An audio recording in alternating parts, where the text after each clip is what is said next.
பார்வையாளர்களுக்கு வணக்கம். தனது ஆதரவாளர்களுடன் ஓபிஎஸ் தீவிரமான ஆலோசனையில் இருக்கிறாரு.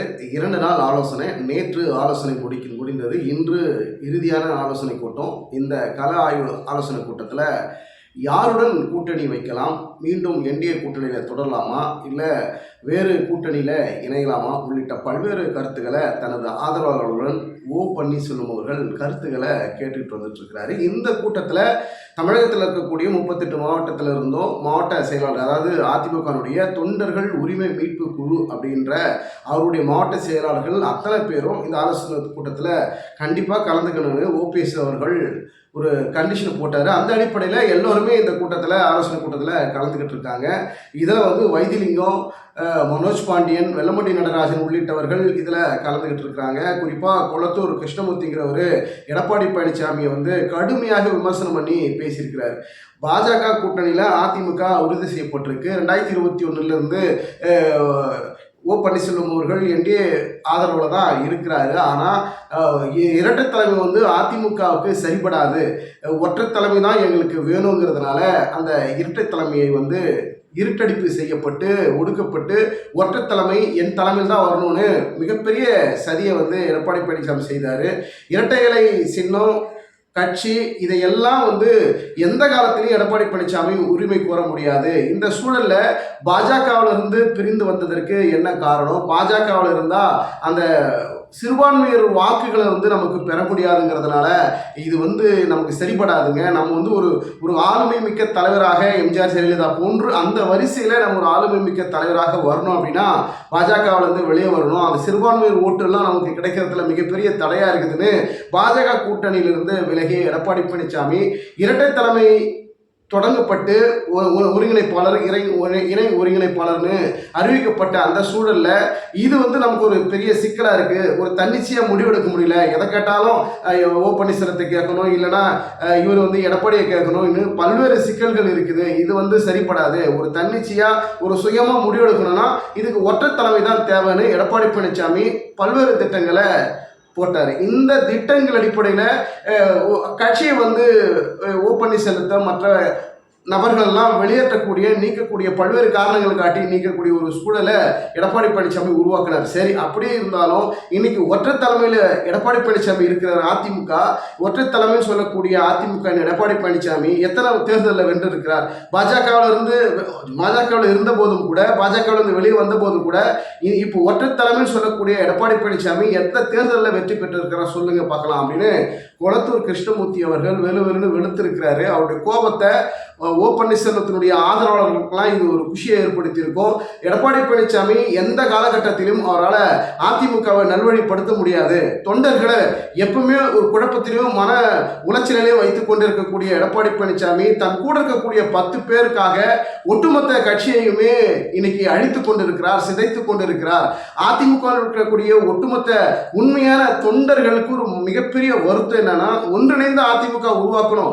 கட்சி பழையபடி எம்ஜிஆர் இருந்த காலத்தில், ஜெயலலிதா இருந்த காலத்தில் எப்படி வலுவாக வலிமையாக இருந்ததோ, எப்படி வெற்றி பெற்று தமிழகத்தில் ஆட்சி செய்ததோ அது போன்ற இனி ஒரு காலங்கள் வருமா அப்படிங்கிற ஒரு சந்தேகம் தொண்டர்கள் மத்தியில் இருக்கு. இந்த சந்தேகத்தையும் இந்த ஒரு மன நெருக்கடியை கொடுத்தது யார்? எடப்பாடி பழனிசாமி.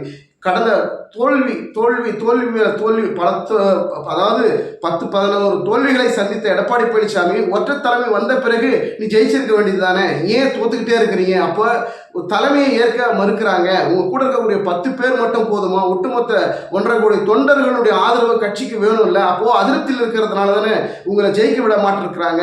ஆதரவாளர்கள் 10 பேர் மட்டும் வச்சுக்கிட்டு ஒட்டுமொத்த கட்சியை வழிநடத்தக்கூடிய எடப்பாடி பழனிசாமி இது வெற்றிக்கு வாய்ப்பை தொடர்ந்து இழக்கக்கூடிய வாய்ப்புகள் தான் இருக்கும் அப்படின்னு கொளத்தூர் கிருஷ்ணமூர்த்தி தொடர்ந்து விமர்சனங்களை முன்வைக்கிறார். அதே போல அதிமுகனுடைய தொண்டர்கள் உரிமை மீட்பு குழு இணை ஒருங்கிணைப்பாளரும் பன்னீர்செல்வத்தினுடைய நெருக்கமான ஆதரவாளர் வைத்திலிங்கம் என்ன சொல்றாரு அப்படின்னா, நாங்கள் அதாவது அண்ணன் ஓபிஎஸ் அவர்களை தவிர்த்து, குறிப்பாக எங்களுடைய அணியை தவிர்த்து எந்த கட்சியுமே வெற்றி பெற முடியாது. நாங்கள் தவிர்க்க முடியாத ஒரு இடத்துல இருக்கிறோம். எங்களுடைய வாக்குகளை ஒரு எந்த ஒரு கூட்டணிக்கும் ரொம்ப முக்கியமானது. அப்படிப்பட்ட ஒரு நிலையில எங்களை தவிர்த்து கூட்டணி அப்படின்னு போனாங்கன்னா அவர்களுக்கு தோல்வியை தான் தழுவோம் அப்படிங்கிற அளவில் வைத்திலிங்கமும் முன்வைத்து பேசியிருக்கக்கூடிய இந்த சூழல்ல அதிமுக பாஜக கூட்டணி உறுதி செய்யப்பட்டிருக்கக்கூடிய சூழல்ல ஓ பன்னீர்செல்வம் அவர்கள் தொடர்ந்து என்டிஏ கூட்டணியில தொடர்வாரா அல்லது வேறு ஆப்ஷனை தேர்ந்தெடுப்பாரா, இல்ல ஓ பன்னீர்செல்வம் இருக்கக்கூடிய எந்த கூட்டணியில போகிறாரோ அந்த கூட்டணிக்கு வெற்றி வாய்ப்பு கிடைக்கக்கூடிய வகையில அவர் கூட்டணி மாற்றத்தை ஏற்படுத்துவாரா உள்ளிட்ட பல்வேறு தகவல்கள் இன்று மாலை இரண்டாவது நாள் ஆலோசனை கூட்டத்தில் கலாய்வு கூட்டத்தில் இன்று அறிவிக்க இருக்கிறார் ஓ பன்னீர்செல்வம் அப்படின்றதான் ஒரு முக்கியமான செய்தியாக இருக்கிறது. அதே போல ஓ பன்னீர்செல்வம் எடப்பாடி பழனிசாமி இவர்கள் இணைவதற்கு வாய்ப்பு இருக்குதா அப்படின்னா இதுல ஒரு மிகப்பெரிய சிக்கலும் கேள்விகளும் தொடர்ந்து கொண்டுதான் இருக்குது. இரட்டை தலைமை மீண்டும் வருமா, ஒற்றை தலைமையில தான் தொடருமா, கட்சி பாஜக அதுக்கு ஒரு அடிகோல் போட்டாங்க. எப்படியாவது ஓ பன்னீர்செல்வம், சசிகலா, டிடிவி, எடப்பாடி பழனிசாமி பிரிந்திருக்கிறவர் அத்தனை பேரும் ஒன்றிணைத்து ஒரு ஒருங்கிணைந்த அதிமுக உருவாக்கி வலுவான இயக்கமாக பழையபடி கொண்டு வந்து பாஜக கூட்டணியில நம்ம இணைக்கின்ற பொழுது நமக்கு ஒரு மிகப்பெரிய வெற்றி தமிழகத்தில் இருக்கும். அந்த வெற்றி பெற்றால் நமக்கு தமிழகத்தில் பாஜக வேகமாக கால் ஊன்றலாம் அப்படிங்கிறது தான் பாஜகவினுடைய திட்டமாக இருக்கிறது. இதற்கு ஒரு கட்டத்தில் தடையாக இருப்பது கூட எடப்பாடி பழனிசாமி தான். ஏன்னா அதிமுகனுடைய உண்மை தொண்டர்கள், உண்மை விசுவாசிகள் எல்லாம் எடப்பாடி தலைமையை ஏற்க மறுக்கிறார்களா, அல்லது கூட இருக்கக்கூடிய 10 பேர்களை மட்டும் கட்சி வச்சுக்கிட்டு கட்சி நடத்தலாம் எடப்பாடி பழனிசாமி சொல்றதுனால மற்ற தொண்டர்களுக்கு இது ஒரு அதிருப்தியா இருக்குதா அப்படின்னு பல்வேறு கேள்விகளும் அங்கு தொடரத்தான் செய்கிறது. 2026 சட்டமன்ற தேர்தலில் ஓ பன்னீர்செல்வம் என்டிஏ கூட்டணியில் தொடருவாரா அல்லது விஜயுடன் கூட்டணி இணைவாரா அப்படிங்கிறது இன்று மாலை ஒரு நல்ல முடிவு, தெளிவான முடிவை எடுக்கக்கூடிய ஒரு சூழல். ஆலோசனை கூட்டம் போய்கிட்டு இருக்கு. ஓ பன்னீர்செல்வம் இன்று மாலை அதற்குண்டான கூட்டணி குறித்தான முடிவுகளை அறிவிக்க இருக்கிறார் அப்படிங்கிறது தான் அதிரடியாக பார்க்க முடிகிறது. ஓ பன்னீர்செல்வத்தினுடைய ஆதரவாளர்கள் ஓ பன்னீர்செல்வம் தான் ஒரு மாஸ் லீடருங்க, அவர் தாங்க கட்சி ஒரு சமமாக வழிநடத்தக்கூடிய ஒரு தலைவர் ஓ பன்னீர்செல்வம் தான் அப்படின்னு ஓ பன்னீர்செல்வம் ஆதரவாளர்கள் மட்டும் கிடையாது, அதிமுக இருக்கக்கூடிய தற்போது எடப்பாடி பழனிசாமி அணியில் இருக்கக்கூடிய தொண்டர்கள் கூட ஓ பன்னீர்செல்வத்துக்கு ஆதரவாகத்தான் பேசக்கூடிய ஒரு சூழலை நம்ம சமூக வலைதளத்தில் பார்க்க முடிகிறது. எடப்பாடி பழனிசாமி பாஜகவுடன் கூட்டணி வைத்துத்தான் மிகப்பெரிய தவறு, மீண்டும் அவர் தோல்வியை சந்திக்கக்கூடிய வாய்ப்பு இருக்குதுன்னு இன்னொரு பக்கம் விமர்சனங்களை முன்வைக்கிறாங்க. இப்படி இருக்கக்கூடிய சூழல்ல ஒருவேளை என்டிஏல ஓ பன்னீர்செல்வம் கூட்டணியில தொடர்கிறார் அப்படிங்கிற ஒரு அறிவிப்பு வந்தால் அப்போ என்டிஏ கூட்டணியில் பாஜக கூட்டணியில எடப்பாடி பழனிசாமி இப்ப கூட்டணியில இணைந்திருக்கிறார், உறுதி செய்யப்பட்டிருக்கிறார். இந்த நிலையில தேர்தல் பிரச்சாரம் வருகின்ற போது எடப்பாடி பழனிசாமி தேர்தல் பிரச்சாரத்துக்கு அந்த மேடையில பாஜகனுடைய மாநில தலைவர் அமித்ஷா உள்ளிட்ட பாஜகனுடைய மூத்த தலைவர்கள், டெல்லி இருக்கக்கூடிய தலைவர்கள் எல்லாம் ஒரு மேடையில தேர்தல் பிரச்சாரத்தில் உட்காரக்கூடிய ஒரு சூழல் இருக்கும். அதே மேடையில ஓ பன்னீர்செல்வம் இருக்கக்கூடிய ஒரு சூழல் ஏற்படும். அந்த நிலையில டிடிவி தினகரனும் இருப்பாரு. இவர்கள் எப்படி இந்த கூட்டணி பிரச்சாரத்துல, தேர்தல் பிரச்சாரத்துல எப்படி முன்னெடுக்க போகிறார்கள், இங்கு ஒரு சலசலப்பு ஏற்படும், ஒரு சகிப்புத்தன்மை, ஒரு கசப்புத்தன்மை ஏற்படக்கூடிய வாய்ப்புகள் இருக்கு. இது ஒரு மன நெருடலையும் ஒரு மன இறுக்கத்தையும் எடப்பாடி பழனிசாமிக்கும் சரி ஓ பன்னீர்செல்வத்துக்கும் நிச்சயமாக ஏற்படும். ஏன்னா ஒரு பிரிந்திருக்கக்கூடிய தலைவர்கள், ஒரு மாபெரும் இயக்கத்தில் இருந்த ஒரு மிகப்பெரிய வலுவான தலைவர்கள் ஒரு சண்டையிட்டு பிரச்சனையில இருக்கின்ற போது, ஒரு கூட்டணின்னு வருகின்ற போது, என்டிஏ கூட்டணியில் இருக்கின்ற போது அவர்கள் ஒரே மேடையில தேர்தல் பிரச்சாரத்தில் உட்கார்ந்துங்கிறது அது ஒரு மிகப்பெரிய சலசலப்பை ஏற்படுத்தும், ஒரு முகசுளிப்பை ஏற்படுத்தக்கூடிய ஒரு சூழலாக மாறும். பொறுத்திருந்து பார்க்கலாம். எடப்பாடி பழனிசாமி அதிமுக ஒன்றிணைக்காத வரைக்கும், பிரிந்திருக்கக்கூடிய தலைவர்களை, நீக்கிய தலைவர்களை ஒன்றிணைக்காத வரைக்கும் நிச்சயமாக எடப்பாடி பழனிசாமி இப்பவும் இல்லை எப்பவும் இல்லை எந்த தேர்தலிலும் ஜெயிக்க முடியாது அப்படின்னு அதிமுகனுடைய தொண்டர்கள் உரிமை மீட்பு குழுவினுடைய இணை ஒருங்கிணைப்பாளர் வைத்திலிங்கம் மிகப்பெரிய ஒரு காட்டமாக எடப்பாடி பழனிசாமியை பேசியிருக்கிறார். அதே போல இரட்டை இலை சின்னமும் கட்சியும் எடப்பாடி பழனிசாமி எந்த நேரத்திலும் உரிமை கோர முடியாது. நீதிமன்றத்தில் வழக்கு இருக்கு, தேர்தல் ஆணையத்தில் இப்போ தொடர்ந்து வழக்கு போய்கிட்டு இருக்கு, விசாரணை போய்கிட்டு இருக்கு. இந்த இரட்டை இலை சின்னமும் கட்சியினுடைய இரட்டை இலை சின்னமும் கட்சியும் எடப்பாடி பழனிசாமிக்குத்தான் உரிமை இருக்கிறது என்று எந்த நீதிமன்றமும் சரி தேர்தல் ஆணையமும் இதுவரைக்கும் அறிவிக்கப்படாமல் இருக்கிறது. இந்த சூழல்ல அவர் எப்படி உரிமை கோர முடியும்? எங்களுக்குத்தான் அந்த உரிமை இருக்கிறது, இரட்டை இலை சின்னமும் சரி கட்சியும் சரி அண்ணன் ஓ பன்னீர்செல்வம் அவர்களுக்குத்தான் உரிமை இருக்கிறது, எங்களுக்குத்தான் அந்த உரிமை இருக்கிறது அப்படின்னு வைத்திலிங்கம் தெளிவாக பளிர்னு கேட்குற மாதிரி அவர் பேசக்கூடிய அந்த பேச்சுங்கிறது இன்று மாலை அதற்கான தீர்வுகள் கிடைக்குமா? இரட்டை இலை சின்னம் தொடர்ந்து எடப்பாடி பழனிசாமிக்கு கிடைக்கக்கூடிய வாய்ப்புகள் பெரிய அளவில் இல்லை அப்படிங்கிற ஒரு சூழலை தான் நாம் பார்க்க முடிகிறது. தொடர்ந்து தேர்தல் ஆணையம், நீதிமன்ற விசாரணை, எடப்பாடி பழனிசாமி தரப்பில் இருக்கக்கூடிய முக்கிய நபர்களிடமிருந்து விசாரணை, ஓ பன்னீர்செல்வத்தில் இருக்கக்கூடிய அவருடைய ஆதரவாளர்கள், முக்கிய நிர்வாகிகள் அவங்க மத்தியில் தேர்தல் ஆணையம், நீதிமன்ற விசாரணை தொடர்ந்து கொண்டிருக்கிறது. இந்த இரட்டை இலை சின்னம் எப்படியாவது நாம் கைப்பற்ற வேண்டும், எப்படியாவது நம் பக்கம் கொண்டு வர வேண்டும், கட்சியை நம் பலமாக நம்மிடம் இருக்கக்கூடிய அந்த உரிமையை விட்டுக் கொடுக்க கூடாது அப்படின்னு எடப்பாடி பழனிசாமி தீவிரமான ஒரு முயற்சியில் இருக்கிறார். அதனால தான் பாஜக கூட்டணியில் அவர் இணைந்திருக்கிறாரா, இல்லது அதிமுக முன்னாள் அமைச்சர்கள் மத்தியில் இருக்கக்கூடிய அந்த ஊழல் பட்டியல் வெளியாகிடுமா, பல்வேறு சிக்கல்கள்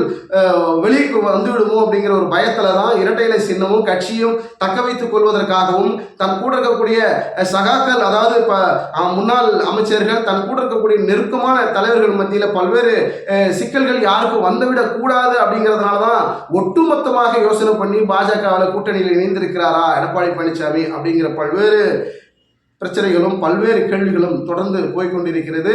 ஓ பன்னீர்செல்வம் தவிர்த்து எந்த கூட்டணியும் வைத்தாலும் அது வெற்றி கூட்டணியாக மாறாது அப்படின்னு ஓ பன்னீர்செல்வம் தரப்பில் இருக்கக்கூடிய ஆதரவாளர்கள் வைக்கக்கூடிய மிகப்பெரிய ஒரு பேசுபொருளான பேச்சாக இருக்கிறது.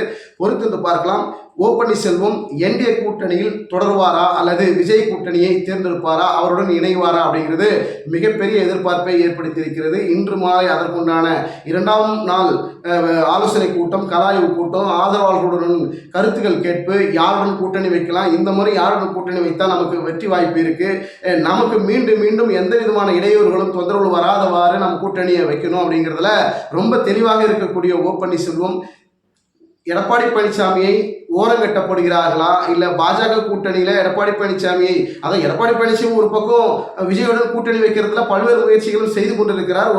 ஒருவேளை பாஜக கூட்டணி உறுதி செய்யப்பட்டிருந்தாலும் அது காட்சிகள் மாறலாம், ஆட்சிகள் மாறலாம், அரசியல் எது ஒன்றா சகஜமப்பான்னு சொல்கிறாங்கல்ல, அதுபோல பாஜக கூட்டணியில் வெளியேறி கூட விஜயுடன் கூட்டணி வைப்பதற்கும் எடப்பாடி பழனிசாமி தயங்க மாட்டார் அப்படிங்கிற ஒரு டாக்கும் போய்கிட்டு இருக்கு. எது என்ன நடக்கும் என்று பொறுத்திருந்து பார்க்கலாம். ஓ பன்னீர்செல்வம் யாருடன் கூட்டணிங்கிற அறிவிப்பு இன்று மாலை அவர் அறிவிக்க இருக்கிறார். அந்த கூட்டணி மாற்றம் யாருடன் இருக்கும், ஓ பன்னீர்செல்வம் ஆதரவாளர்கள் ஒட்டுமொத்தமான ஓ பன்னீர்செல்வம் ஆதரவாளர்கள்லாம் விஜயுடன் கூட்டணி வைக்கலாம் அப்படிங்கிற ஒரு ஒட்டுமொத்தமான கருத்து கணிப்பு வருது அப்படின்னு சொல்லப்படுகிறது. அதுதான் தற்போது வரக்கூடிய ஒரு முக்கிய செய்தியாக இருக்கிறது. பொறுத்திருந்து பார்க்கலாம். ஓ பன்னீர்செல்வம் யாருடன் கூட்டணி, என்டிஏவுடன் கூட்டணி தொடரப் போகிறாரா, விஜயுடன் கூட்டணி வைக்கப் போகிறாரா அப்படிங்கிறது மிகப்பெரிய கேள்வி ஏற்படுத்தியிருக்கிறது. பொறுத்து பார்க்கலாம். உங்களுடைய கருத்துக்களை கமெண்ட் செக்ஷனில் பதிவு பண்ணுங்க. அதிமுகவை ஒன்றிணைந்து பிரிந்திருக்கக்கூடிய விலக்கி இருக்கக்கூடிய தலைவர்களும் ஒன்றிணைந்து மாபெரும் வலுவான இயக்கமாக மீண்டும் மாற்றி அதை ஒரு வலுவான கூட்டணியுடன் இணைகின்ற போது அதிமுக மீண்டும் வெற்றி பெறுமா, அல்லது பாஜகவுடன் அதிமுக கூட்டணி தொடர்ந்தால் எடப்பாடி பழனிசாமிக்கு நெருக்கடியா, பின்னடைவா, வெற்றியா, தோல்வியாங்கிறது பல்வேறு தரப்பிலிருந்து பல்வேறு கருத்துக்கள் வந்து கொண்டிருக்கிறது. யாருடன் கூட்டணி வைத்தால் அதிமுக எடப்பாடி பழனிசாமி வெற்றி பெறுவார், ஓ பன்னீர்செல்வத்திற்கு தொடர்ந்து அடுத்தடுத்த அரசியல் நகர்வுகளால எடப்பாடி பழனிசாமி பல்வேறு சிக்கல்களும் ஏற்பட வாய்ப்பு இருக்கிறது. உங்களுடைய கருத்துக்களை கமெண்ட் செக்ஷனில் பதிவு பண்ணுங்க. ஒட்டுமொத்தமான அதிமுகனுடைய உண்மை தொண்டர்கள் எடப்பாடி பழனிசாமிக்கு ஆதரவாக இருக்கிறார்களா, ஓ பன்னீர்செல்வத்திற்கு ஆதரவாக இருக்கிறார்களா, எடப்பாடி பழனிசாமி கூட இருக்கக்கூடிய ஒரு 10-13 பேர் அவருடைய முக்கிய தலைவராக இருக்கக்கூடிய, சீனியர்களாக இருக்கக்கூடிய, முன்னாள் அமைச்சர்களாக இருக்கக்கூடியவர்களை பேச்சை கேட்டு எடப்பாடி பழனிசாமி செயல்படக்கூடிய ஒரு சூழல்ல தொண்டர்களுடைய ஆதரவு ஓ பன்னீர்செல்வத்திற்கு தொடர்கிறதா, எடப்பாடி பழனிசாமி ஆதரவு அளிக்கிறார்களா அப்படிங்கிறத உங்களுடைய கருத்துக்களை கமெண்ட் செக்ஷனில் பதிவு பண்ணுங்க. மீண்டும் அடுத்த வீடியோவில் சந்திப்போம். நன்றி, வணக்கம்.